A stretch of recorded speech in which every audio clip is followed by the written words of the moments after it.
আমার যখন বিবাহ হয় তখন কেহ মনে করে নাই যে আমি জাপানে যাইব। কাহারও ইচ্ছাও ছিল না, কিন্তু আমার বড়ই ইচ্ছা হইত আমি একবার যাই। সেই ইচ্ছা স্বপ্নেই পর্যবসিত হইত। বিবাহের পর শ্বশুর শাশুড়ির আশীর্বাদ লাভ করিতে ইচ্ছা হইত।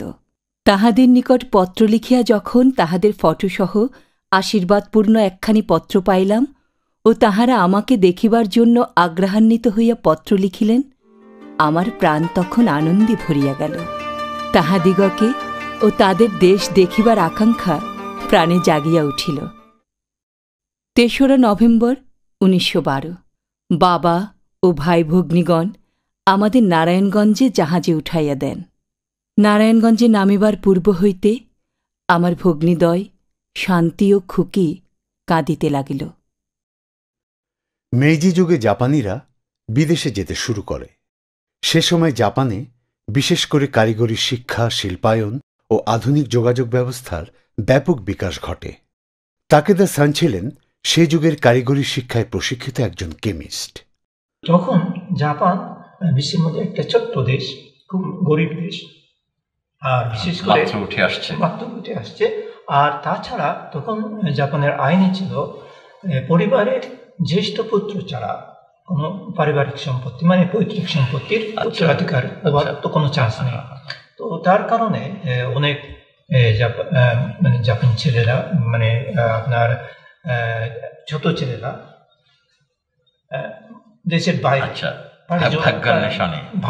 ভাগ্যের অন্বেষণে পাড়ি জমিয়েছিলেন। আর অনেকে গিয়েছিলেন হাওয়াই অথবা আপনার দক্ষিণ আমেরিকার দিকে, কিন্তু কিছু কিছু লোক ইন্ডিয়ার দিকে মানে দক্ষিণ এশিয়ার দিকেও গিয়েছিলেন।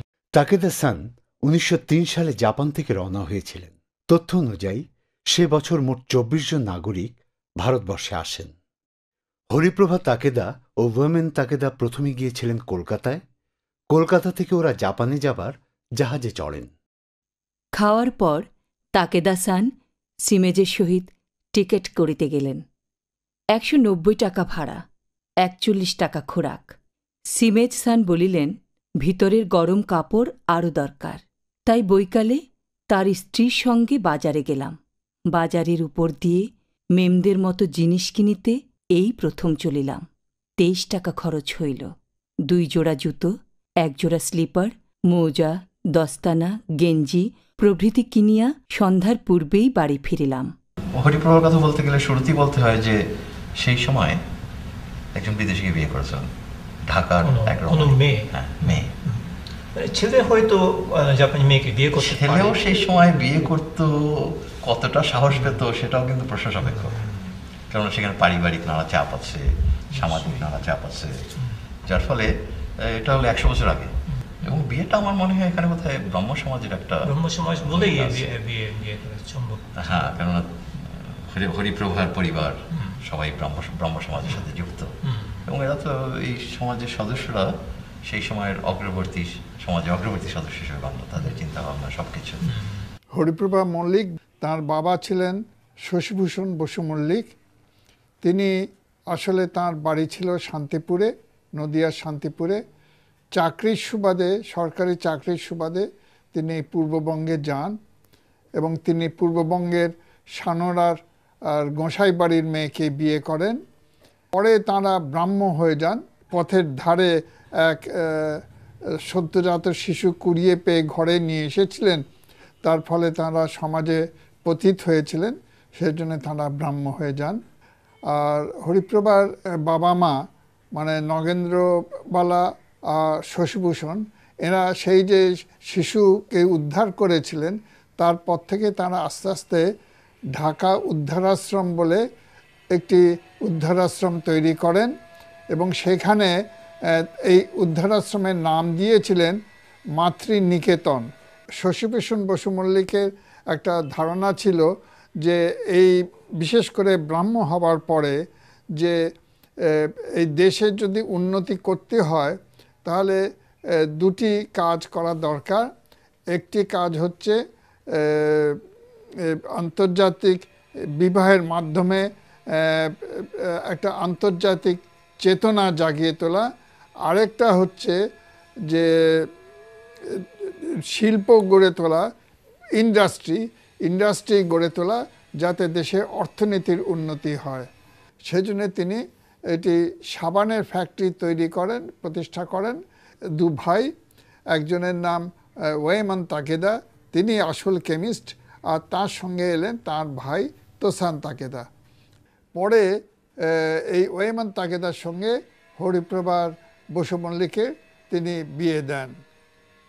তো হরিপ্রভা বসু মল্লিকের সেই যে বিয়ে হলো সেটা 1904 সালে হয়, এবং সেই বিয়ের সময় যে খাট দেওয়া হয়েছিল নবদম্পতিকে, সেই খাট এখনো আমাদের কাছে রয়েছে। তারপরে তাদের জাপান যাত্রা, এটাও তো বেশ তাৎপর্যময়, কেননা সেই সময় তখনও কিন্তু হিন্দুদের মধ্যে যেই কালাপানি পার হওয়া, সেটার প্রভাব তো একবারে দূর হয়ে যায়নি, এবং সেখানে একটা মহিলা যাচ্ছে সাগর পাড়ি দিয়ে। আসলে উনি হরিপ্রভা নিজের বইতে লিখেছিলেন আপনার সিঙ্গাপুর পর্যন্ত যাওয়ার রাস্তা খুবই কষ্ট করেছিল। 6 নভেম্বর ভোর 5টার সময় জাহাজ ছাড়িল। এ দেশ ছেড়ে চলিলাম। বাহিরে ডেকের উপর দাঁড়াইয়া কলিকাতার শেষ দৃশ্যগুলি দেখিতে লাগিলাম। মনটা খুব খারাপ বোধ হইল। মনে হইল কোথায় যাচ্ছি, এখন আর ফিরিবার উপায় নাই। প্রায় 600 ছাগল ভেড়া এই জাহাজে করে সিঙ্গাপুর যাইতেছে। সেগুলি আমাদের খুব নিকটে। বাথরুমে ওগুলোর পাশ দিয়েই যেতে হয়। আর আমাদের ঘরের পাশে জাহাজের ভাড়ার ঘর। সে ঘরে বোধহয় শুকনো মাছ আছে। এই দুয়ের গন্ধে আমরা আর টিকিতে পারি না। কত এসেন্স ব্যবহার করি, কিছুতেই পারি না। খাওয়ার পর ক্ষুদ্র জানালা দিয়ে মুখ ধুইতে যাইয়া দেখি এখন জল ঘোর সবুজ নীলাভ। বুঝিলাম এবার সত্য সত্যই সমুদ্রে পড়িয়াছি। ভারী আনন্দ হইল। তাড়াতাড়ি উপরে ডেকে গেলাম। যেয়ে দেখি একেবারে নীল জল, নীল কালির মতো। সমুদ্র দেখে বড়ই আনন্দ হইল। নিচে নীল জল, উপরে নীলাকাশ। ক্ষুদ্র ক্ষুদ্র অসংখ্য ঢেউ, কেবলই ঢেউ, পরস্পর যেন একটার গায়ে একটা ঢলিয়া পড়িতেছে। অসীম অনন্ত জল, কি সুন্দর, কি আনন্দ। আমি মাঝে মাঝে এসরাজ বাজাই, আস্তে আস্তে গান করি, সেলাইও একাত্রুকু করি। প্রায় ডেকের উপর বেড়াই ও অনন্তের রচিত অনন্ত নীলাকাশ ও নীল সমুদ্র দেখি। সূর্যাস্তের সময় দৃশ্য বড়ই সুন্দর। তবে জাহাজের এই ভ্রমণ সর্বদাই তেমন আনন্দদায়ক ছিল না। হরিপ্রভা লিখছেন, সিঙ্গাপুর ছাড়ার পরই জাহাজ খুব দুলিতে লাগিল। শরীর অস্থির, গা বমি বমি করিতে লাগিল। অত্যন্ত কষ্টবোধ হইতে লাগিল। কিছুতেই শান্তি নাই। দুজনেরই শরীর অত্যন্ত খারাপ। জাহাজ শুদ্ধ সকলেরই প্রায় তাই। সমুদ্রের ঢেউ ও গর্জন ভয়ানক। জাহাজ সম্মুখে পশ্চাতে দুলিতেছে। আমি সর্বদা শুয়েই থাকি। বোঝা যায় সেকালে জাহাজের ভ্রমণের রোমাঞ্চ ও ঝুঁকি দুটিরই অভিজ্ঞতা পেয়েছিলেন হরিপ্রভা। রেঙ্গুন, সিঙ্গাপুর, হংকং, সাংহাই হয়ে তাকেদা দম্পতি তাদের গন্তব্য কোবে বন্দরে পৌঁছান 15ই ডিসেম্বর। আজ আমার বড়ই আনন্দ, কারণ জাপান রাজ্যে আসিয়াছি। জাহাজ লাগিবার পূর্বে ডাক্তার পরীক্ষা করিলেন। আমরা এখানে নামিব পূর্বেই এক হোটেলে জানানো হয়েছিল। হোটেলের লোক এসে আমাদের জিনিসপত্র গুছাইয়া লইল। আমরা নৌকা করে তীরে উঠিলাম। কাস্টম হাউসে জিনিসগুলি দেখাইতে হইল। বৃষ্টি হইয়া রাস্তা এত খারাপ হইয়াছে যে চলা দুষ্কর। হরিপ্রভা তার লেখায় সেকালের কোবের বর্ণনায় বলছেন, রাস্তায় ফুটপাথ নাই। এদেশি লোক বুগুড়ি নামক কাঠের খড়ম পরিয়া বৃষ্টি ও বরফপাতের সময় চলাচল করে। বুগুড়ি তলার উচ্চ কাঠের দ্বারা মাটি উঠিয়া উঠিয়া রাস্তায় প্রায় হাঁটু পর্যন্ত কাদা হয়। এরা উচ্চ হইতে উচ্চতর বুগুড়ি ব্যবহার করে, তাহাতে এদের কিছু যায় আসে না, কিন্তু জুতাধারীদের বড় বিপদ। জাপানিরা এখন আর বুগুড়ি জুতা পরে না। হরিপ্রভা জানাচ্ছেন, স্টেশনে আমার 2 দেবর এসেছিলেন। আমরা নামিতে নামিতেই দেখি স্টেশন ক্রমে লোকারণ্য হইতেছে, সকলে ইন্দোজিন দেখিবার জন্য ছুটিয়া আসিতেছে। আমরা রিক্সা করে বাড়ি আসিলাম। গ্রামের নিকটস্থ হইতেই আত্মীয় স্বজনগণ পরিবেষ্টন করিয়া বহু লোক একত্রে আনন্দ প্রকাশ ও অভিবাদনাদি করিতে লাগিল। হরিপ্রভা জাপানে গিয়েছিলেন এমন এক সময় যখন মেইজি সম্রাট মুৎসুহিতোর পরে সম্রাট তাইসুর যুগের সবে শুরু হয়েছে। হরিপ্রভা লিখেছেন, জাপান ছাড়ার পর 9 বছর পর্যন্ত তাকেদা-সান তার মা, বাবা ও আত্মীয় স্বজনদের সঙ্গে কোনো যোগাযোগ রাখেননি। প্রশ্ন দেখা দিতে পারে, তাহলে 1912 সালে হঠাৎ করে দেশে যাওয়ার সিদ্ধান্ত তিনি নিলেন কেন? 12 সালের জুলাই মাসে মেইজি সম্রাট মৃত্যুবরণ করেন। করলেন। আর ওরা এসেছিলেন এখানে ডিসেম্বরে। সেটাই আমার মনে হয় তাকেদা-সান সেই মেইজি সম্রাটের মৃত্যুকে দেখে জাপানে আসার সিদ্ধান্ত নিয়েছেন। পরিবর্তিত জাপান। তার আগে জাপান ছিল একটা গরিব দেশ, মানে সময়টা বেছে নিয়েছিলেন, মানে নতুন জাপানকে হয়তো দেখতে চেয়েছিলেন। জাপানের সেই সময় পরিবর্তনটা আসলে খুব বেশ বড় পরিবর্তন, মানে জাপান একটা আধুনিক দেশে রূপান্তরিত হচ্ছে। এটা কিন্তু হরিপ্রভার বইও আছে যে তখন জাপানে সবাই লিখতে পড়তে পারত, তার মানে লিটারেসি রেটটা জাপানে তখন অলরেডি ইউনিভার্সাল একটা পর্যায়ে চলে গেছে। এই পরিবর্তিত জাপানে যোগাযোগ ব্যবস্থা, বিশেষ করে ট্রেনের সুব্যবস্থা হরিপ্রভাকে মুগ্ধ করেছিল। এখানে ট্রেনের ব্যবস্থা বেশ সুখকর। 3য় শ্রেণীর গাড়িগুলি আমাদের দেশের 2য় শ্রেণীর ন্যায়। বেঞ্চগুলিতে গালিচার ন্যায় নরম গদি পাতা, 2nd ক্লাসে মখমলের গদি। আমাদের দেশে গাড়িগুলি যেমন একেবারে অপরিষ্কার হয়ে থাকে, এখানে সেরূপ হয় না। ট্রেনে উঠিবার সময় ঠেলাঠেলি করিতে হয় না। স্থানীয় কর্মচারী ও যাত্রীগণ পরস্পর পরস্পরের সুবিধার দিকে দৃষ্টি রাখিয়া সাহায্য করিতে প্রস্তুত।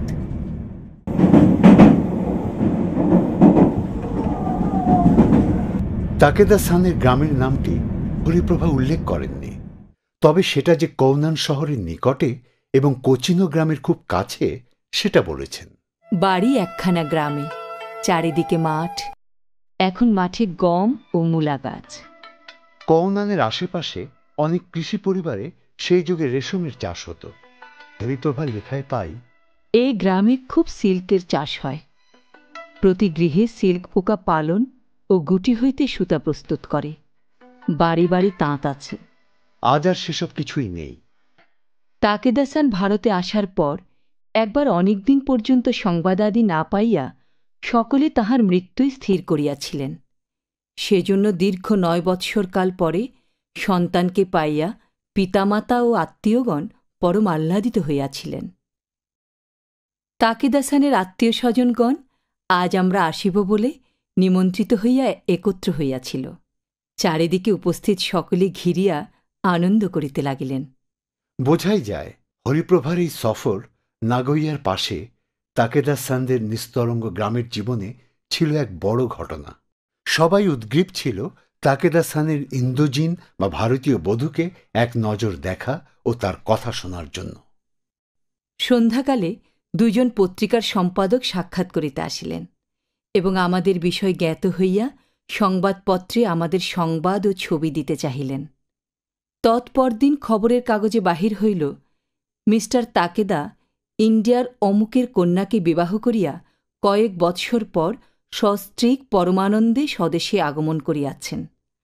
আনন্দ যেন তাহার চক্ষু হইতে উথলাইয়া পড়িতেছে।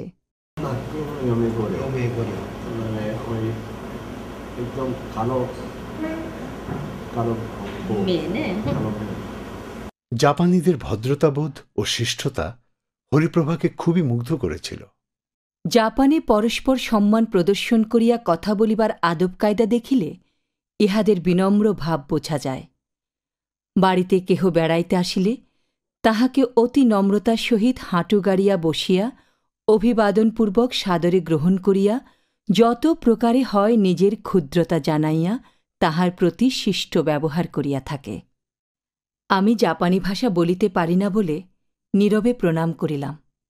হরিপ্রভা লিখছেন, গল্প শোনার জন্য সন্ধ্যাকালে পাড়ার ছোট ছোট মেয়েরা দিবসের কাজ শেষ করিয়া এসে জড়ো হইত। বৈকালে স্কুলের ছেলেমেয়েরা আমায় দেখিবার জন্য দলবদ্ধ হইয়া আমাদের বাড়ির প্রাঙ্গণে খেলিতে আসিত। ভ্রমণপিয়াসী হরিপ্রভা বাড়ির কাছে নাগুইয়া, কোবে ও বেশ কিছুটা দূরের টোকিও শহরও ভ্রমণ করেন। 20 ডিসেম্বর প্রাতে 9টায় নাগোয়া শহরে রওনা হই। হেঁটে গ্রামের নিকটস্থ ক্ষুদ্র শহর কোচিনও যাই। জাপানে বৌদ্ধ ও শিন্টো ধর্ম প্রচলিত। আমার শ্বশুর পরিবার বৌদ্ধ। একটি দেবমন্দির দেখিলাম। সমুদ্র তীরস্থ পাহাড়ের উপর মন্দিরটি স্থাপিত। উঠিবার জন্য সিঁড়ির প্রবেশপথে প্রস্তর নির্মিত তরিন নামক ফটক। দরজায় চৌকাঠের নিম্নে দিকের কাঠখানা না থাকিলে যেরূপ হয়, ঠিক সেই ধরনে দুই দিকে কাষ্ঠ, প্রস্তর বা লোহাদি দ্বারা প্রস্তুত 2টি স্তম্ভ ও ওপরে আড়াআড়িভাবে আর 1-2টি থামকে সংযোগ করিয়াছে। অভ্যন্তরে নির্জন শান্তির আলয়স্বরূপ সুদৃশ্য বাগান ও মন্দির। প্রথমেই তার পবিত্র জলে হস্তমুখ প্রক্ষালন করিতে হয়। এই শীতে বাগানের বাতাসে সমস্ত শরীর জমিয়া যাওয়ার উপক্রম, তাহাতে আবার শীতল জলে হাত দেওয়া। কি করিব, একটু স্পর্শ করিলাম, স্বচ্ছ পরিষ্কার জল। জানুয়ারির 14ই আমরা টোকিও যাই। সেখানে 20 দিন আমরা আমার ছোট ননদের বাড়ি ছিলাম। এখানে তাহার স্বামীর দোকান আছে। 13ই সন্ধ্যার ট্রেনে রওনা হইয়া 14ই প্রাতে শিমবাসী টোকিওর স্টেশন নামিলাম। রাস্তার ধারে ধারে স্থানে স্থানে এক একটি ক্ষুদ্র কুঠুরিতে পুলিশ বসে থাকে। তাহার কাছে কোনো বিষয় জিজ্ঞাসা করিলে বলে দেয়। জাপানে পুলিশের নিকট তরবারি থাকে। পুলিশ কোনরূপ অত্যাচার উৎপীড়ন না করিয়া শান্তি রক্ষা করে এবং সকলের সহিত শিষ্ট ব্যবহার করে। স্থানে স্থানে টেলিফোন করার জন্য ক্ষুদ্র ক্ষুদ্র ঘর আছে। 5 পয়সা দিয়া টেলিফোনে 5 মিনিট কথা বলা যায়। জাপানে নিরক্ষর স্ত্রী পুরুষ অতি বিরল। গভর্নমেন্টের বিশেষ চেষ্টায় সকলেই 8 বৎসর বয়স হইতে স্কুলে যাইতে বাধ্য। এরা নিজ নিজ উন্নতির জন্য যে কোনো নিচু কাজ করিতে অপমান বোধ করে না। একখানি পত্রিকায় দেখিয়াছি, একজন ভারতবাসী জাপানে কলেজে অধ্যয়নকালে একদিন বর্ষার মধ্যে যখন হাঁটিয়া বাসায় যাইতেছিলেন, তখন তার একজন জাপানি সহাধ্যায়ী তার নিকট রিকশা আনিবার দরকার আছে কিনা জিজ্ঞাসা করেন। উক্ত ভারতবাসী তাহাকে চিনিতে পারিয়া কিছু বলিতে চেষ্টা করিতে জাপানি ছাত্রটি বলে, আমি গাড়োয়ান, অন্য কথায় প্রয়োজন নাই। টোকিওর মধ্যস্থলে অতি সুন্দর হিবিয়া নামক কোয়েন পার্ক ইউরোপীয় ফ্যাশনে প্রস্তুত। পুষ্করিণীর ভিতরে ফোয়ারা হইতে জল উঠিতেছে। রাস্তাগুলি সুন্দর বাঁধানো। রাজপ্রাসাদ বাহির হইতে কিছুই দেখা যায় না। স্বর্গীয় সম্রাটের প্রাসাদ মারুনৌচি ক্রমান্বয়ে 2টি পরীক্ষা ও 2টি উচ্চ প্রাচীর দ্বারা বেষ্টিত। ওথেলায় পিতল ও কাষ্ঠ নির্মিত নানা কারুকার্য বিশিষ্ট সুদৃশ্য বড় বড় আলমারিতে ওসাকা-সান বুদ্ধমূর্তি। সম্মুখে উৎকৃষ্ট বেশধারী বোসান পুরোহিত উন্নত আসনে উপবিষ্ট হইয়া মন্ত্রপাঠ করেন। বোসানদের পোশাক ভিন্ন রকমের এবং ইহারা মস্তক মুণ্ডন করেন। উপস্থিত লোকেরা মনোযোগের সহিত মন্ত্র শ্রবণ করে ও মাঝে মাঝে নামান্দাত নামান্দাত অনেকটা হরিধ্বনি বা ঈশ্বরের কোনো নামোচ্চারণের ন্যায় শব্দে চারিদিক প্রতিধ্বনিত করে। ইহার প্রকৃত শব্দটি নামু আমিদা বুৎস। ইহা সংস্কৃত ভাষা নমঃ অমিতাভ বুদ্ধ এই কথাটি সংক্ষেপে ঐরূপে উচ্চারণ করে। রাত্রে বোসানগণ ও আমরা একত্রে আহার করিলাম। হিন্দু পুরোহিতগণের ন্যায় ইহাদিগকে টাকা দিতে হয় ও তদ্বারা ইহারা সাধারণ অপেক্ষা পরম সুখে বাস করেন। সকলে আমাকে দেখিবার জন্য এত ব্যগ্র যে ভিড়ের ভিতরে আমার থাকা কষ্টকর হওয়াতে আমার দেবরেরা সকলকে ঠেলিয়া আমাকে গৃহমধ্যে লইয়া গিয়া গৃহদ্বার বন্ধ করিয়া রাখিয়াছিলেন। যখন দেখিবার জন্য সকলে খুব ব্যগ্র হইতেন, 2-3 মিনিটের জন্য আমাকে বাহিরে আসিতে বলিতেন। ইহার পর কোথাও এরূপ পূজাদি হইলে বেশি লোক জড়ো করিবার জন্য আমায় নিমন্ত্রণ করিত। এ সকল গ্রামে ও অন্যান্য শহরে যেখানে বিদেশি বড় কেহ দেখেন নাই, এরূপ স্থানে আমার চলাফেরা একরকম কষ্টকর বোধ হইত।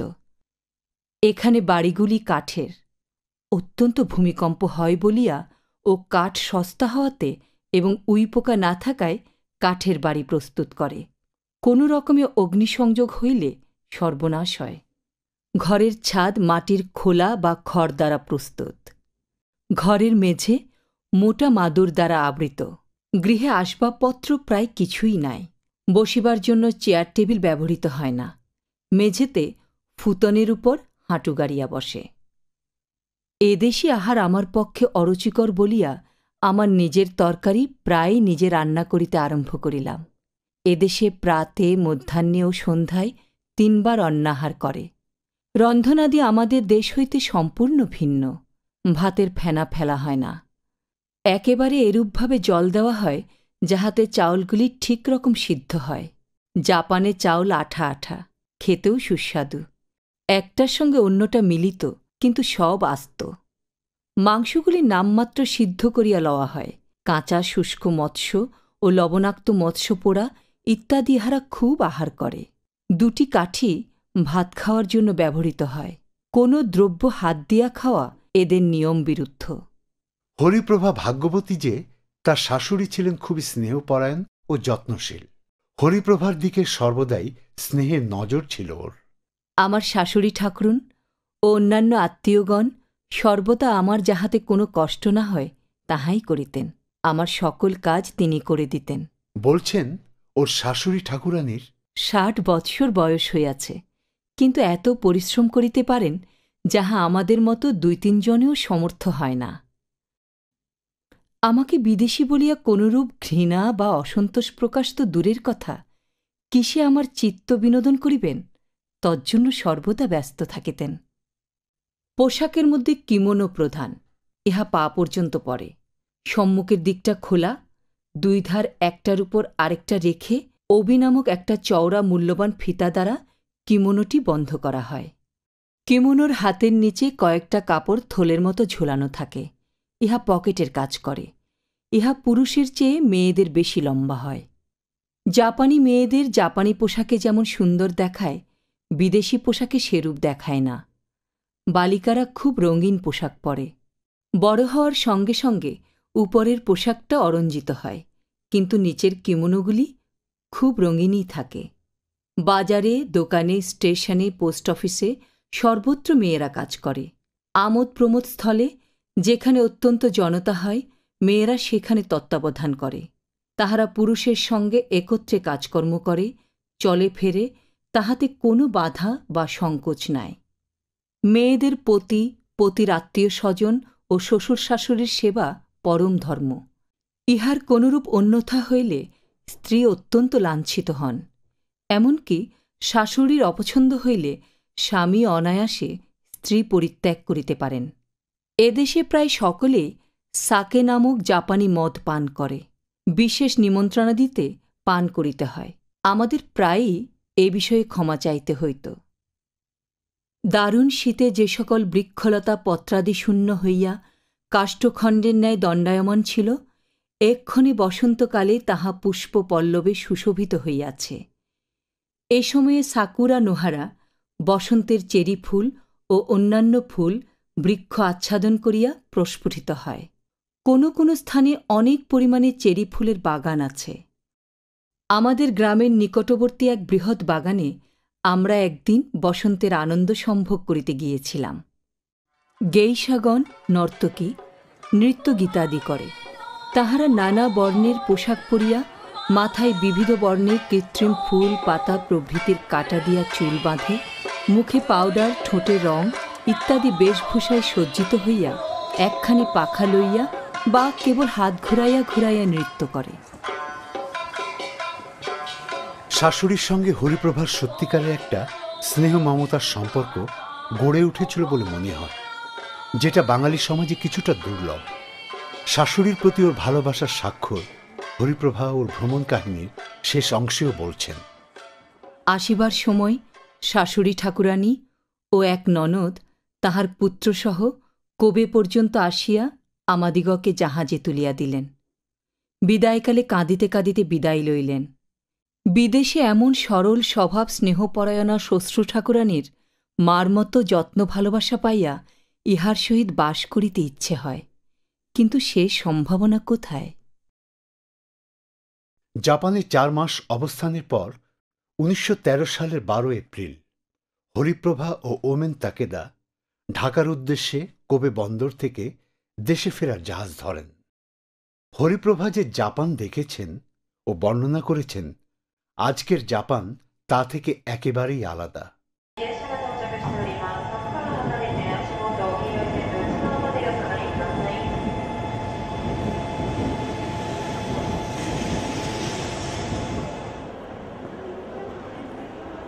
হরিপ্রভার প্রথম জাপান ভ্রমণ থেকে আজ 100 বর্ষ পেরিয়ে গেছে। বুড়িগঙ্গা ও সুমিদা নদী দিয়ে অনেক জল গড়িয়ে গেছে। বঙ্গদেশের সঙ্গে জাপানের সম্পর্ক হরিপ্রভার আগে থেকে শুরু করেছিলেন জাপানের নামকরা দার্শনিক তেনজিন ওকাকুরা আর রবীন্দ্রনাথ। উনি নিজের চোখে দেখতে চেয়েছেন এশিয়ায় একটা অভিন্ন সাংস্কৃতিক ধারা বয়ে চলেছে, সেটা উনি নিজের চোখে দেখতে চেয়েছেন। ওকাকুরা আর রবীন্দ্রনাথের যে বন্ধুত্ব, সেটা বলা যেতে পারে জাপান আর বঙ্গভূমি সম্পর্কের ভিত্তি। এবং জাপানের সাথে যে এই যে সম্পর্ক, এটার কিন্তু আরেকটা উত্তরণ আমরা দেখি পাকিস্তান ভারত বিভক্ত হওয়ার পরে, তখন 47 সাল, তখনও জাপান মাথা তুলে দাঁড়ায়নি। দ্বিতীয় বিশ্বযুদ্ধের পর মাত্র শুরু হয়েছে যাত্রা, যুদ্ধের বিধ্বস্ত একটা দেশ আবার যাত্রা শুরু করেছে। এর কিন্তু কয়েক বছর পরেই পূর্ব পাকিস্তানে জাপান একটা কনসুলেট করে। আচ্ছা, কনসুলেট অফিস। এটা খুব তাৎপর্যপূর্ণ এই কারণে যে সেই সময় কনসুলেট অফিস কাদের ছিল? কনসুলেট অফিস ছিল ব্রিটেনের, অবশ্যই ছিল, কেন ব্রিটিশ তো মাত্র উপনিবেশিক শাসক, সেই সময় শেষ করে পার হয়ে আসছে। যুক্তরাষ্ট্রের ছিল, যুক্তরাষ্ট্র তখন পরাশক্তি হিসেবে এগিয়ে আসছে। আর ভারতের ছিল। পূর্ব পাকিস্তানের সাথে সম্পর্কটা বেশ গভীর করে তোলার একটা বোধহয় চিন্তাভাবনা ছিল জাপানের তখন থেকেই। এবং সেই সম্পর্কটা ধীরে ধীরে আরও স্বাধীন হওয়ার পরে আরও একটা গভীর সম্পর্কে দাঁড়ায়। আমার বন্ধু অধ্যাপক ওহাসি মাসাকিকে অনুরোধ করেছিলাম আমার পক্ষ থেকে কিছু সাক্ষাৎকার নিতে। আমাদের বিয়ে হয়েছে 2000 সালে। 2000 না? তো এই 2 বছর আগে দেখা করেছেন? আমার 2-3 বছর আগে পরিচয় হয়েছে। কোথায় পরিচয় হয়েছে? আমরা সাইতামায় থাকতাম, তো আমি একটা রেস্টুরেন্টে চাকরি করতাম। আচ্ছা, সেখানে পরিচয়। আচ্ছা, そのレストランでお会いになった。28年後ですね。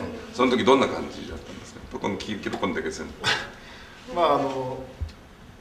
そのお店の店長さんの紹介だったんですが、私の仕事の関係で間もなくインドに出張することになっておりまして、出張の前にインド人と少しお話がしたいかなというふうに思ってましたんでね。で紹介してもらった。なるほどね。তার কিছুদিন পরে আর কি উনি ইন্ডিয়া থেকে ফিরে আসে, আমার জন্য ইন্ডিয়া থেকে প্রেজেন্ট নিয়ে আসছে। আচ্ছা, একটা সিলার কামিজ প্রেজেন্ট করছে। আমার যে রেস্টুরেন্টের মালিক জিজ্ঞেস করছে, তোরা কি বিয়ে করবি? তখন আমরা চিন্তা করলাম যে আমি তো বিয়ে করতে চাচ্ছি জাপানে, তাহলে বিয়ে করব। আচ্ছা আচ্ছা, তখন লাজ করেছেন উনি না? তখন ওনার সাথে আমি আবারও আমরা খাওয়া একসাথে রেস্টুরেন্টে খেয়ে কথা বললাম। আচ্ছা আচ্ছা আচ্ছা, ঠিক। আরそれからতখন ওনার যে নিজের শ্বশুরের ঘরে গিয়েছেন?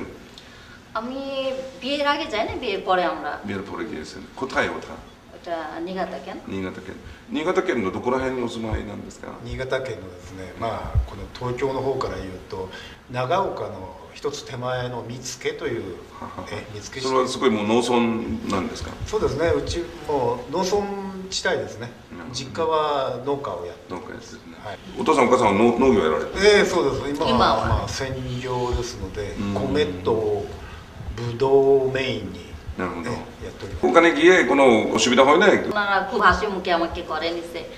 তারপরে আমার ভাসুরের ওয়াইফ, তারপরে দেবরের ওয়াইফ, সবাইকে একসাথে ডেকে আমরা পার্টি করছি ঘরের মধ্যে।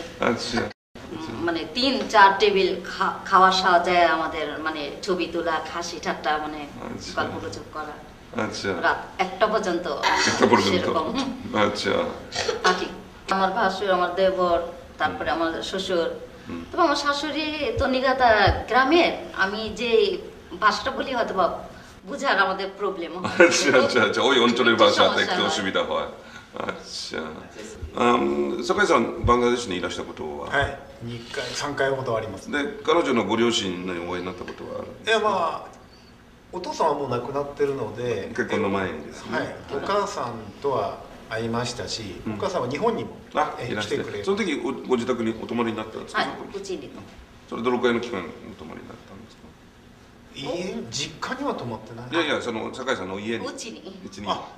あれはね、1ヶ月もいたかな。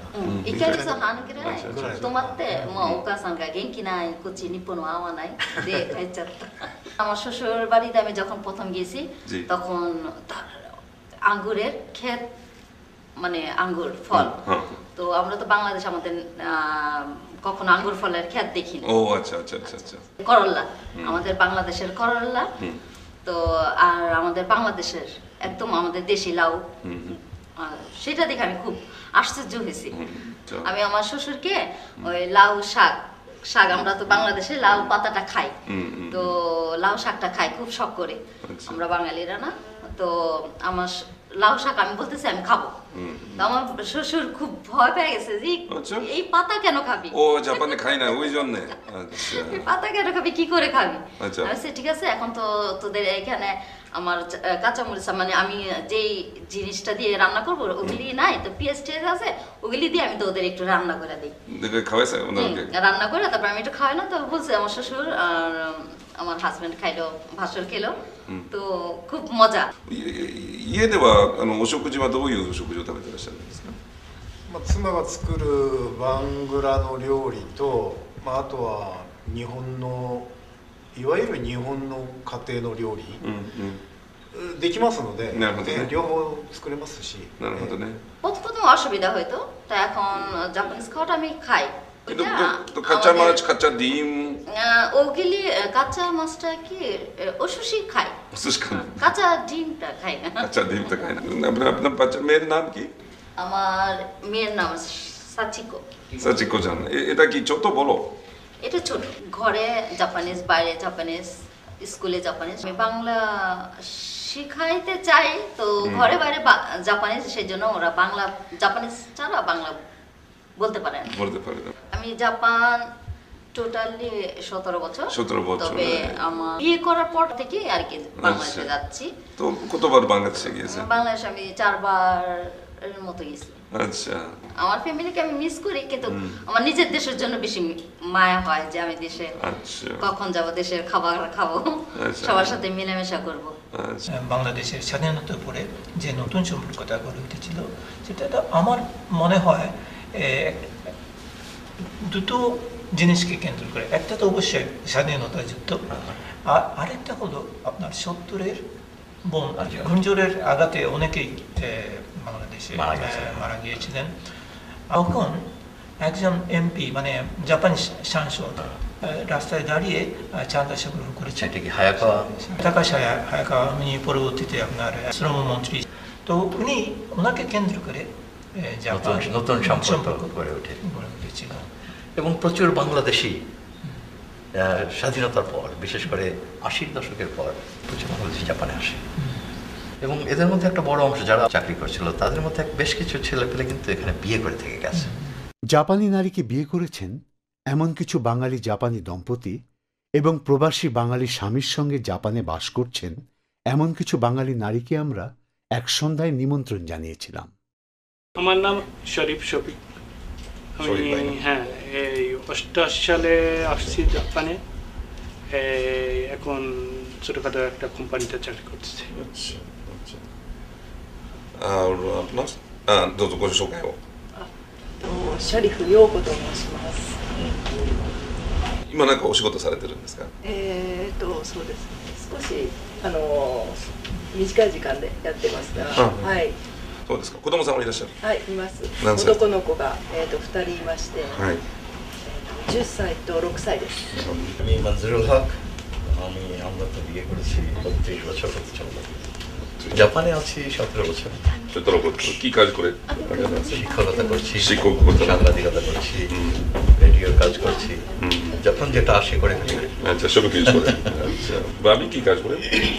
আমি চাকরি করি এডুকেশন বোর্ড অফ ইয়োকোসাকা সিটি। আর আপনাদের? আমার নাম আব্দুর রহিম কায়েস। আমি জাপান আসছি 21 বছর আগে। 21 বছর আগে? জি। আচ্ছা। আমি লোসনে 15 বছর কাজ করার পরে এখন নিজে লোসন করতেছি আজকে 7 বছর। আচ্ছা, লোসন ওই যে কনভেনিয়েন্স স্টোর?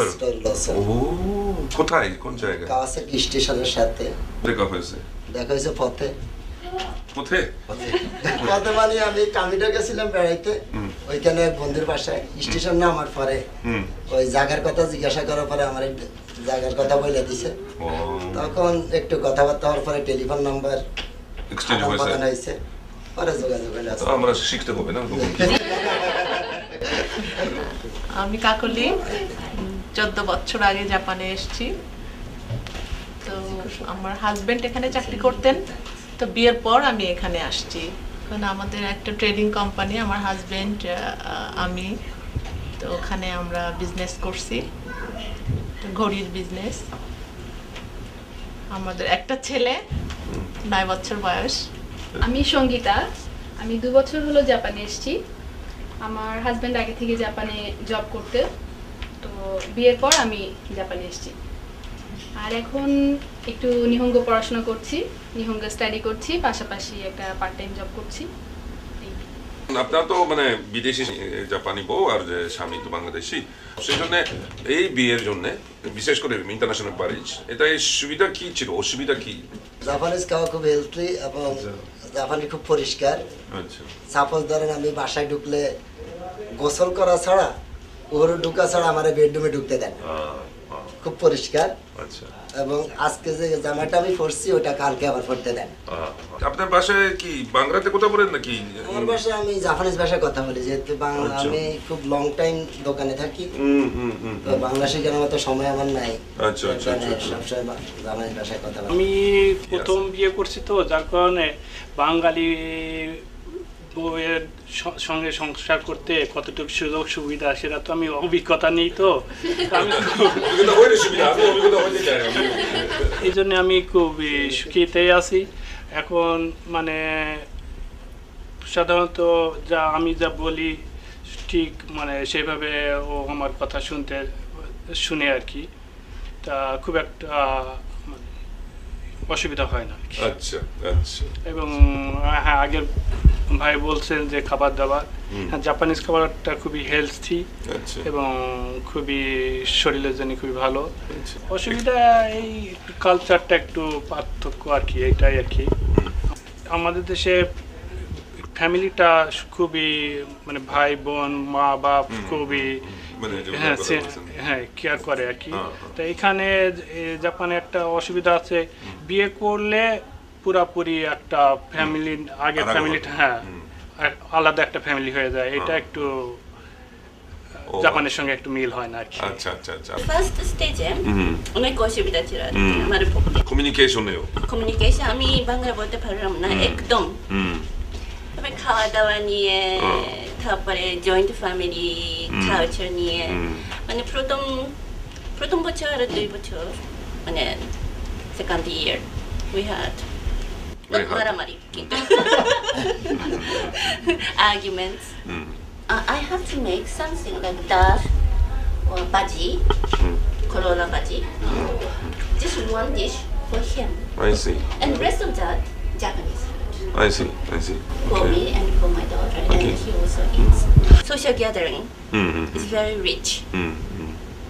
বাংলাদেশে অত সোশ্যাল গ্যাদারিং হচ্ছে, মানে জাপানের মতো না, মানে যে কোনো সময় ইচ্ছে থাকলে বন্ধুদের বাসা যাই, খাই, থাকে, এরকম মানে খুব ভালো লাগে আমার কাছে। আমি তো বিদেশি, তারপরে মানে অনেক বন্ধুরা relatives came to our house from the morning to the end of the day, and Ohashi-san also came without any notice. without any appointment. আমাদের মেয়ে 20 years and she went to Bangladesh last year. Right. And she liked Bangladesh and father's relatives and friends very much. And she wants to go back to Bangladesh one more time. জাপানের কাছ থেকে আমরা অনেক কিছু শিখতে পারি। এদের যে সিস্টেমটা, যেটা নিয়ম কানুনরা যে মেনে চলে, তো এটা আসলে খুবই ভালো লাগে। এত ক্লিন রাস্তাঘাট, এত ক্লিন, এত সিকিউরড।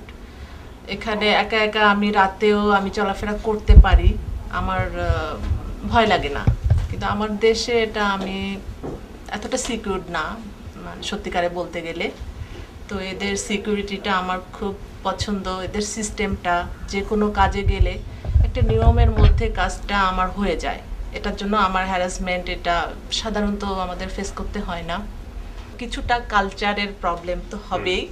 আমি এক কালচার থেকে এসেছি, তো আমার কালচার থেকে এদের কালচারটা একটু ডিফারেন্ট। তো সেটা আমি একটু মিস করি, আমার দেশের কালচারটাকে অবশ্যই মিস করি। আমার রিলেটিভদের আমি মিস করি, তারা আমার সঙ্গে নাই, আমি এখানে একা থাকতে হয়।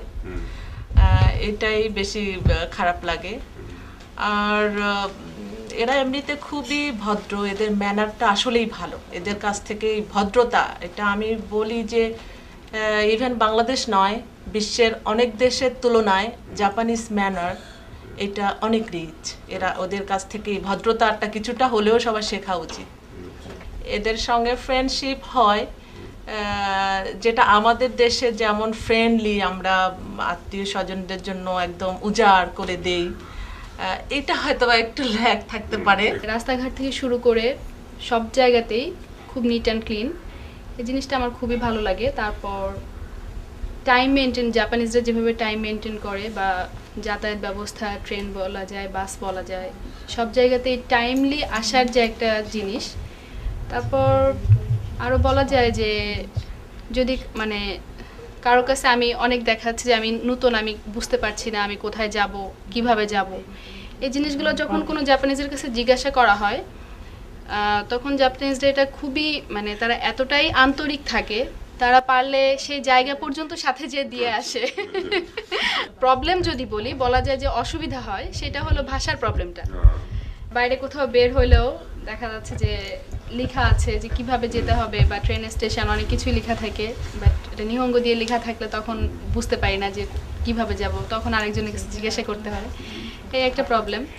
আর একটা জিনিস খারাপ লাগে, সেটা হলো যে বাংলাদেশে হলে কি হয়, আমরা পাশাপাশি আছি, তো আমাদের মধ্যে আত্মীয় না, বাট আত্মীয় থেকেও অনেক বেশি কিছু একটা সম্পর্ক সৃষ্টি হয়ে যায়।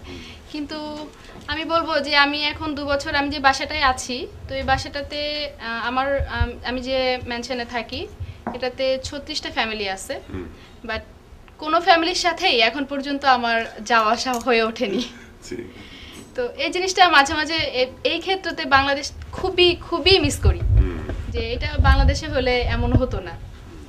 তারপর যে কোথাও যাওয়ার সময় দেখা যাচ্ছে 2 ঘন্টা ট্রেনের মধ্যে বসে আছি, যে বিষয়টা আগেও আসছে কথা প্রসঙ্গে, একই বিষয় বলতে হয় যে কিন্তু কেউ কারোর সাথে কথা বলছে না, কেউ কারোর দিকে তাকাচ্ছে না। এই জিনিসগুলো একটু এই ক্ষেত্রে তখন বাংলাদেশকে খুব বেশি বেশি মিস করি, যে না আমাদের দেশে হলে এটা এমন হতো না। একটু শাই ফিল করে, আমার মনে হয় যে শাই ফিল করার জন্য ওরা আই কন্টাক্টটা ওভাবে হয়তো একটু কম।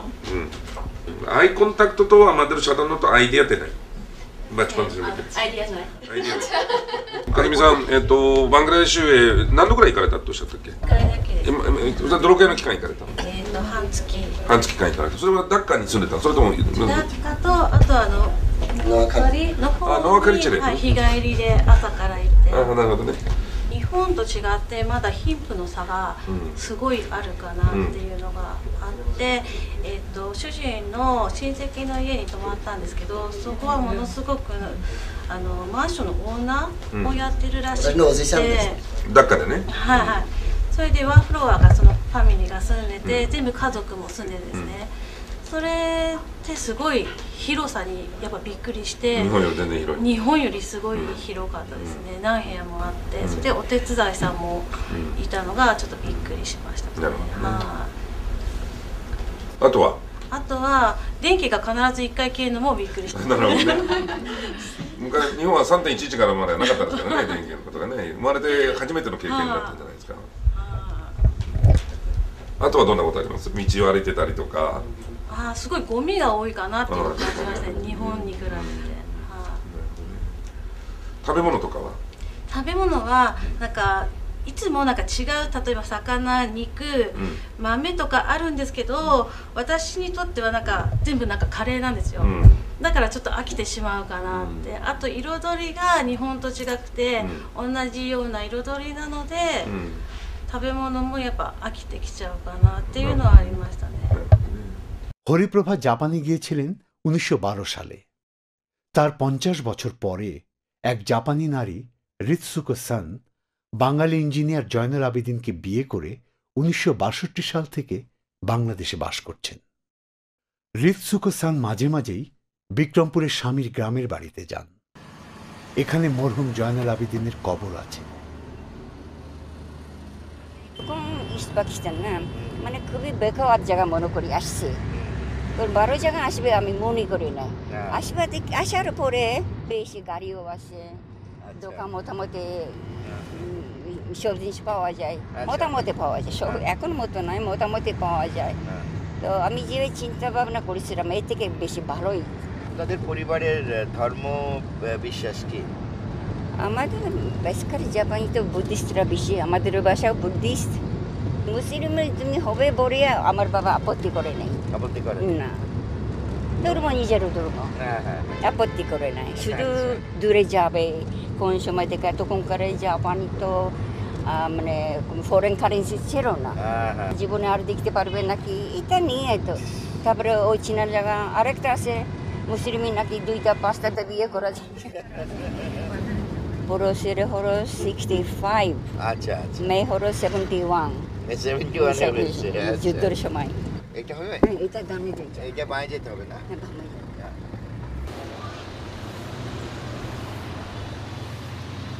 তো আবেদিন সাহেব কবে মারা গেলেন? উনি 2002 মার্চ 25 তারিখ। আপনি আর এরপরে জাপানে ফিরে যাওয়ার কথা ভাবেননি? না, প্রথম যে 62তে আসবে তখন আমি হার জীবনে বাসায় জাপান ফিরে যাইতে পারবো মনে করিনি, এটা এবার তাই মনে করে আসছি। কাজে আমি 11 বছর করে গিয়েছি জাপানে, তারপরে 10 বার মতো গেছি।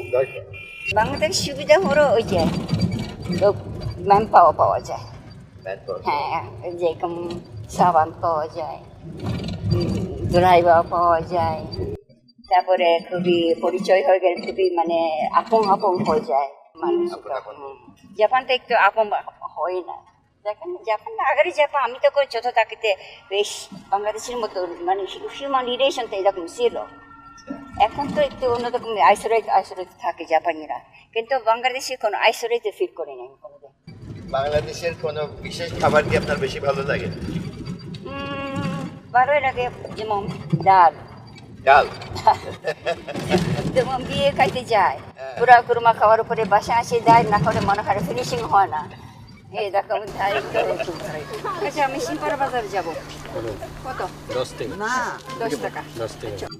বাংলাদেশে অসুবিধা তেমন আমি পাচ্ছি না, শুধু আমার কাছে খারাপ লাগে যে গরিবরা খুবই গরিব। জাপানকে কেমন মিস করেন? কেমন জাপান মিস করে? অবশ্যই বাবা মা নাই এখন, বাবা মা তাকে অবশ্যই মিস করতে হবে। কিন্তু আমার বড় ভাই বয়সে গেছে, এটা মাঝে মাঝে খুবই দেখা করতে ইচ্ছা হয়। আমার সবাই বয়স হয়ে গেছে, কোন সময় কী হয় এটা চিন্তা করে খারাপও লাগে, এই জন্য আমি গত বছর গেছিলাম। আচ্ছা, আপনি 62 সালে জাপান ছেড়েছেন, আবার এখন যে যান, জাপানের কি পরিবর্তন দেখেন আপনি? জাপানে পরিবর্তন হলে দেশ তো ডেভেলপ তো হয়েছে, এটা তো মানে ওয়েস্টার্নের মতো হয়ে গেছে, কিন্তু পরিবর্তন হয়েছে মানুষ তো মানে হিউম্যান রিলেশনটা কেমন খুবই মানে বলতে গেলে খুবই সেলফিশ লাগে জাপানিরা এখন। যেমন বাংলাদেশ তো আপনি খুবই মানে আত্মীয় মানে নিকট মনে হয় না, কিন্তু জাপানে সবাই নিজের কাজের ব্যস্ত। তারপরে এখন আগে তো জাপানিরা মানে ভাই বোনরা অনেক ছিল, আমরা তো 8 ভাই। এবারে মানুষের হিউম্যান রিলেশন খুবই ভালোই ছিল, ওয়ার্ম ছিল। এখন তো একটা বাচ্চা 2টা বাচ্চা, তারপরে সবার সাথে মিশে না, খালি কম্পিউটারে বসে থাকে, অনেক সাথে মিশে বিরক্ত মনে করে। তো তো এখন জাপান তো খুবই ডেভেলপ হয়েছে, তারপরে এখানে আগের মতো কাজে মনে হয় এখানে আসে মানে আমার যত পারো জাপানি গ্রামে মনে হয়। হ্যাঁ, এসে এই জন্য আরও ভালোই লাগে। 62 সালের আর 1912 সালে এখানে কি পরিবর্তন আপনার চোখে পড়লো? পরিবর্তন আগে লোক বেশি, পপুলেশন, এটা পপুলেশন। তারপরে আপনার পরিবর্তন হয়ে জিনিসপত্র দাম, তারপরে আপনার মানে খোলামেলা জায়গা নাই, সবসময় গিচমিচ বাসা বানাচ্ছে, মানে মারুতি স্ট্রিট বিল্ডিং বানাচ্ছে, কাজে মানে বিদেশের মতো হয়েছে। আগে বাংলাদেশে আমি পছন্দ করতাম যে খোলামেলা, খোলামেলা, তারপর মানুষ সবসময় হাসি খুশি থাকতো, এইগুলি আস্তে আস্তে কমে যাচ্ছে। আপনি আর জাপানে ফিরে যেতে চাইলেন না কেন? বাংলাদেশে কেন থাকতে চাইলেন? তখন মনে করছি আপনি ছেলে মেয়ে সব বড় হয়েছে এখানে, আমি এখানে বসে আপনি প্রায় 50 বছর যাবত আছে, তো এখানে মায়া হয়ে যায় না দেশে, জাপান থেকে আমার মায়া হয় এখানে বেশি।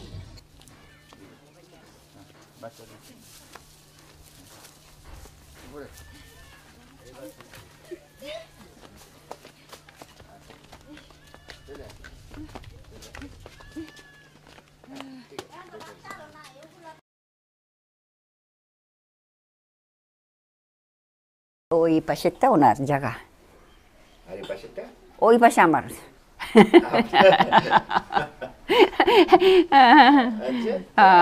রিজার্ভ করে রাখলাম। কতদিন পর পর গ্রামে আসেন? 2 মাস পর পর, 1 মাস বাদ দিয়ে, হ্যাঁ চেষ্টা করি। বাংলাদেশের গ্রাম ভালো লাগে না শহর ভালো লাগে? হয়তো সব সময় গ্রাম থাকে হয়তো ভালো লাগবে না, কিন্তু মাঝে মাঝে টাউনে থাকে, মাঝে মাঝে এখানে আসলে তখন গ্রামেটা খুব ভালো লাগে।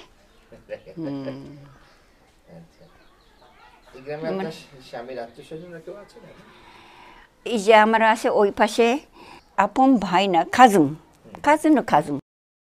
আপনাকে এই গ্রামের মানুষ কেমন ভাবে ডাকে, কি নামে ডাকে? আমাকে ওরা ডাকে জাপানি চাচি, অথবা খাকি, যে যার মতো সে জাপানি লাগাবে। এখান তো সবাই তো আপন হয়ে গেছে, আমার বিপদ আপেছে সবাই আসবে এখানে। এগুলি আপনি ঢাকা শহর পাবে না, জাপানেও পাবো না।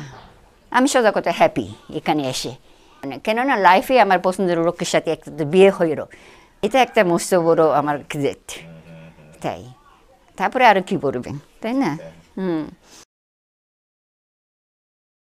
হরিপ্রভা 1941 সালেও জাপান সফর করেন। দ্বিতীয় বিশ্বযুদ্ধের সময় তখন গোটা প্রশান্ত মহাসাগরীয় অঞ্চল ছিল অগ্নিগর্ভ।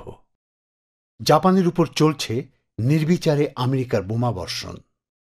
1941 সালে শেষবার জাপান যাত্রা প্রাক্কালে হরিপ্রভা লিখছেন, জগৎ জোড়া রণভেরি বেজে উঠেছে, যুদ্ধাশঙ্কায় সবার মন কম্পিত। আমার স্বামী নিজ দেশ জাপানে ফিরে যেতে চান। বৃদ্ধ বয়সে বন্দী হয়ে থাকা কষ্টকর, স্বামীর সঙ্গে আমাকেও যেতে হবে। জাপান সরকারই নিয়ে যেতে এসেছে। যুদ্ধাশঙ্কায় যারা দেশে ফিরতে চায় তাদের জন্যে জাপান থেকে শেষ জাহাজ আসছে, বোম্বে থেকে জাহাজে উঠতে হবে। ওর দ্বিতীয় স্মৃতিকথা যুদ্ধ জর্জরিত জাপানে দ্বিতীয় বিশ্বযুদ্ধের সময়কার ওর জাপান সফর প্রসঙ্গে লিখছেন। 1903 সনের জাপানে যে আত্মীয়গণকে যে ঠিকানায় স্বামী দেখে এসেছিলেন, 1942 সন পর্যন্ত তাদের সঙ্গে পত্রালাপ দেখা সাক্ষাৎ চলেছিল। অতঃপর তারা কে কোথায় চলে গেছে সেসব রাস্তা বাড়িঘর চিহ্ন খুঁজে পাওয়া যায় না, চেনা যায় না। ফিরে যাই হরিপ্রভার স্মৃতিকথায়। 1943 সনের নভেম্বরে নেতাজি সুভাষ বসুর টোকিও আসার সংবাদে আমরা টোকিও যাই। টোকিওতে সুভাষ বসুর সঙ্গে সাক্ষাতের কোনো উপায় করতে না পেরে আবার রাসবিহারী বসুর সঙ্গে সাক্ষাৎ করি। এখানেই বসু মহাশয়ের সঙ্গে রেডিও ব্রডকাস্টের ব্যবস্থার কথা হয় এবং তিনি নেতাজির সঙ্গে সাক্ষাতের জন্য আমাদের ইম্পেরিয়াল হোটেলে যেতে বলেন। অতঃপর বাংলায় ব্রডকাস্টের জন্য রাসবিহারী বসুর নির্দেশে রেডিও অফিস থেকে আমায় ডেকেছেন এই মর্মে টেলিগ্রাম পেয়ে ৩রা ডিসেম্বর আমরা পুনঃ টোকিওতে যাই এবং ১৫ ডিসেম্বর থেকে এই কর্মে নিয়োজিত হই। একদিন পরপর বাংলায় সংবাদ ও সমালোচনার ব্যবস্থা হয়। এর মধ্যে কেউ একজন মাকে বললেন যে হরিপ্রভা তাকেদা বাংলায় নিউজ পড়েন টোকিও বা জাপানি রেডিও থেকে, কিন্তু জাপানি রেডিও শোনার চেষ্টা করাটাও তখনকার কালে শত্রুপক্ষের খবর শোনা। তো আমার মনে আছে বাবার আপত্তি সত্ত্বেও মা আর আমি তখন খুবই ছোট, 9 বছরের ছেলে, আমাকে নিয়ে মা রাত্রির বেলায় মাঝ রাত্রিরে চললেন দ্বিজেন গোসাইয়ের বাড়িতে। আমরা গেলাম, সেই নানা নানা রকম অদ্ভুত সব আওয়াজের মধ্যে হঠাৎ একটা আওয়াজ শুনে মনে হলো বোধহয় কিছু জাপানি কথা হচ্ছে, চীনে জাপানি কথার মতন। আমরা একটু চেষ্টা করে তারপরে দেখলাম যে হ্যাঁ, সত্যি বাংলা কথা শোনা গেল এবং বড় মাসিমার কথা শোনা গেল। এইটি আমার মনে আছে। আমরা বেশ কয়েকদিন রাত্রির বেলা দ্বিজেন গোসাইয়ের বাড়িতে গিয়ে গোপনে বড় মাসিমার নিউজ পড়াটা শুনতাম।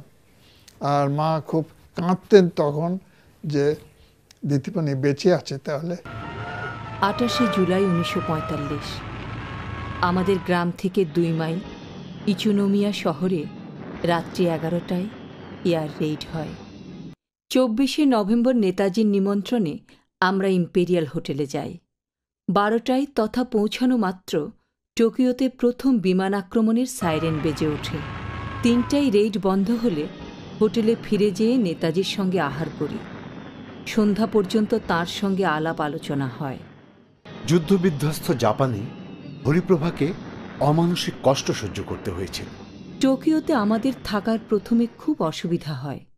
ঠিকমতো থাকার ব্যবস্থা না হওয়ায় আমাদের রেশন কার্ড গ্রাম থেকে আনিতে পারি নাই। সে সময় সঙ্গের আহার সামগ্রী নিঃশেষ হওয়ায় শ্রমিকদের কার্ড নিয়ে লাইন করে দোকানে দোকানে আহার্য পাওয়ার চেষ্টা করতে হতো। অতঃপর রেডিও অফিসের নিকটে দাইইচি হোটেলে আমাদের রাত্রিকালে থাকার ব্যবস্থা হয়। 9 নভেম্বর গেইহেক্কান হোটেলে ভারতীয়দের সঙ্গে নেতাজির সম্মিলন সভায় যোগ দিই। একত্রে জলযোগ ও ফটো তোলা হয়। নেতাজির মোটরে বাড়ি ফিরে আসি। 1945 25 ফেব্রুয়ারি ভোরে উঠে দেখি স্নো পড়ছে। চা খেয়ে ভাত চড়িয়েছি। আবার এমন সময় রেইড আরম্ভ হওয়ায় স্টোভ বন্ধ করে দিলাম। ছোট প্লেনগুলি নিচের দিকে নেমে রেইড চালাচ্ছে। বাইরে 1 হাঁটু তুষার। রান্না করার উপায় নেই। রাত্রি 1টায় আবার সাইরেন বেজে উঠল। রেডিও সংবাদে জানলাম একখানি B-29 এসেছে। হঠাৎ মাথার উপর বোমা পতনের শব্দে ভাবলাম মাথাটা বুঝি উড়ে গেছে। জানালার কাঁচগুলি ছনছন শব্দে বিছানার উপর ভেঙে পড়েছে। এই বিষয়ে আমি ওনাকে খুব প্রশ্ন করতাম এবং উনি সেগুলো ভীষণ আনন্দের সঙ্গে উত্তর দিতেন। এমনিতে উনি একটু রেটিসেন্ট ছিলেন, চট করে কথা বলতে চাইতেন না। তো তখন উনি আমাকে বলেন যে রাত 1টার সময় এই নিউজটা ব্রডকাস্ট হতো। উনি তখন বোমা বিধ্বস্ত টোকিওর পথে রাত্রির বেলা একা, একজন বাঙালি মেয়ে, বেশি বয়স না, তিনি একা একা সেই বোমা বিধ্বস্ত রাস্তা দিয়ে গিয়ে রেডিও স্টেশনে গিয়ে, অস্থায়ী রেডিও স্টেশন গিয়ে তিনি নিউজ পড়তেন এবং চারপাশে বোমা পড়ছে। তিনি মাথায় একটা হেলমেট দিয়ে যেতেন এবং শাড়ি পরা মহিলা, কিন্তু যদি ফিরতে না পারেন সেই জন্যে পাসপোর্ট, গয়নাগাটি, টাকা কড়ি সব তিনি, আর তো পকেট ছিল না, পেটিকোটে একটা পকেট করে সেই পকেটের মধ্যে নিয়ে যেতেন। পরের দিকে ওর শাড়ি পরে যেতে খুব অসুবিধে হতো, সেই জন্যে শুনেছি উনি মেসোমশাইয়ের প্যান্ট পরে মাথায় হেলমেট দিয়ে যেতেন। অবস্থা দিন দিন আরও খারাপ হতে থাকে। ক্রমে রেললাইন ধ্বংস, রেকর্ড প্রস্তুতের কারখানা ধ্বংস, আমাদের রেকর্ডিং করানো বন্ধ হয়ে যায়। প্রতি রাত্রে এয়ার রেডির জন্য ঘুম নাই। সিঁড়ির পাশে ওর স্যুট পরে মৃত্যু প্রতীক্ষায় দুজনে বসে কাটাচ্ছি। অবশেষে এ প্রতীক্ষার শেষ হয়। জাপান পরাজয় মেনে আত্মসমর্পণ করে। কিন্তু একটা চিত্রকল্প মনে চিরজাগরুক থেকে যায়। মাথায় হেলমেট পরে বোমা বিধ্বস্ত টোকিও শহরের পথ দিয়ে গভীর রাতে এক বাঙালি মেয়ে রেডিওতে খবর পড়তে চলেছে। সে তার দেশকে স্বাধীন দেখতে চায়। যুদ্ধের পর হরিপ্রভা তার অসুস্থ স্বামী ওয়েমেন তাকেদাকে নিয়ে ভারতে ফিরে এসে জলপাইগুড়িতে ওর বোন লেডি ডাক্তার অশ্রুবালা মল্লিকের বাড়িতে ওঠেন। ওয়েমেন তাকেদা 1948 সালে জলপাইগুড়িতে মারা যান। মাসিমাকে আমি মুষড়ে পড়তে দেখিনি, কখনো কখনো তাকে ডিপ্রেস দেখিনি। সব অবস্থার সঙ্গে মানিয়ে থাকা, যেটা অনেকেই করতে পারেন না, এটা তো ওর কাছ থেকে শেখার মতন। ওকে আমি দেখেছি সাদা সেমিজ এবং সাদা থান পরা অবস্থায়। তো উনি তো জাপানি বিয়ে করেছিলেন, ওর তো কোনো থান পরার দরকার ছিল না সে অর্থে, কিন্তু উনি হিন্দু বা ব্রাহ্ম বিধবাদের মতনই সাজ পোশাক করতেন, খুব সাধারণ সাজ পোশাক করতেন। আমরা তখন দার্জিলিংয়ে থাকি, সালটা বোধহয় 1967। তো হঠাৎ খবর পেলাম যে মাসিমার মাথা ফেটে গেছে, মাসিমা হাসপাতালে। আমরা সেই উইকেন্ডে তক্ষুনি চলে এলাম। চলে এসে শুনলাম যে মার বাড়িতে একটি নতুন পরিচারিকা এসেছিল, অল্প বয়সী মেয়ে, অত্যন্ত দক্ষ। সে বোধহয় বছরখানেক তো ছিল বটেই, এবং সে আমাদের সকলের ভীষণ প্রিয় হয়ে ওঠে। পরে জেনেছি সে একটি গ্যাংয়ের মেয়ে ছিল। সে এত বিশ্বাসযোগ্য হয়ে গেল একটা সময় যে মার আলমারির চাবি, ক্যাশবাক্সের চাবি সব তার হাতেই চলে গেল, এবং এত আমাদের সবাইকে যত্ন করতো এবং পরিবারের একজন হয়ে গিয়েছিল। হঠাৎই খবর পেলাম দার্জিলিংয়ে যে সেই গীতা, সেই পরিচারিকাটি বড় মাসিমার মাথা ফাটিয়ে দিয়ে সর্বস্ব নিয়ে পালিয়ে গেছে। তো আমরা তো ছুটে চলে এলাম সেই উইকেন্ডে। মাসিমা তখন হাসপাতালে দেখতে গেলাম। মাথার সামনের থেকে মাথার পেছন পর্যন্ত একটা কাটারির বাড়ি মেরে ফাঁক করে দিয়েছে মাথাটা। মাসিমার তখন কত, 80-র বেশি বয়স তো বটেই, 80-82 বয়স তো হবেই। আর তখন আমরা যে গেলাম হাসপাতালে, মাসিমা বসে স্যুপ খাচ্ছিলেন। কে বলবে 2 দিন আগে মাথা পেটেছে?